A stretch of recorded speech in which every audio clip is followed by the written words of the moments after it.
All right. This is a cylinder to a ZD28 zero-turn mower, zero-turn diesel mower.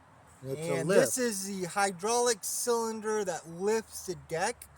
And it took me a little bit, but the way this cylinder goes in, right, inside of here, right, and you unthread this fitting, the hydraulic fitting in here, then you'd pull it back a little bit and you'll see this steel clip right here on the inside of it, okay?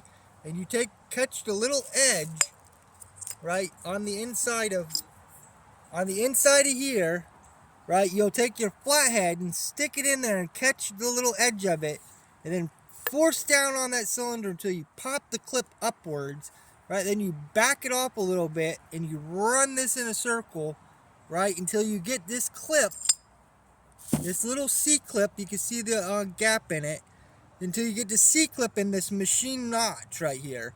Once you get this C-clip in this machine notch, this cylinder comes apart.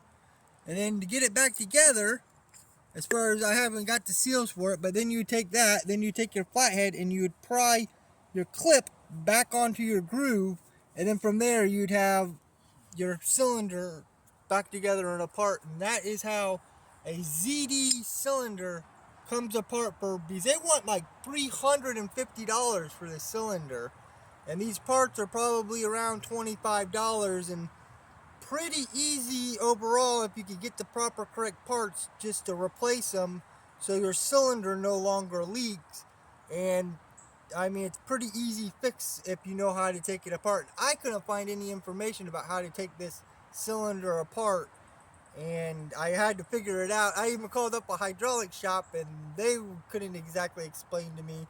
But this is not a weld together cylinder. This is actually, because I was looking for a weld mark to grind this apart and put it back together, but there is no, it's a solid cast, and that's how you get the cylinder apart for repair. And that's the Iron Doctor, Robert.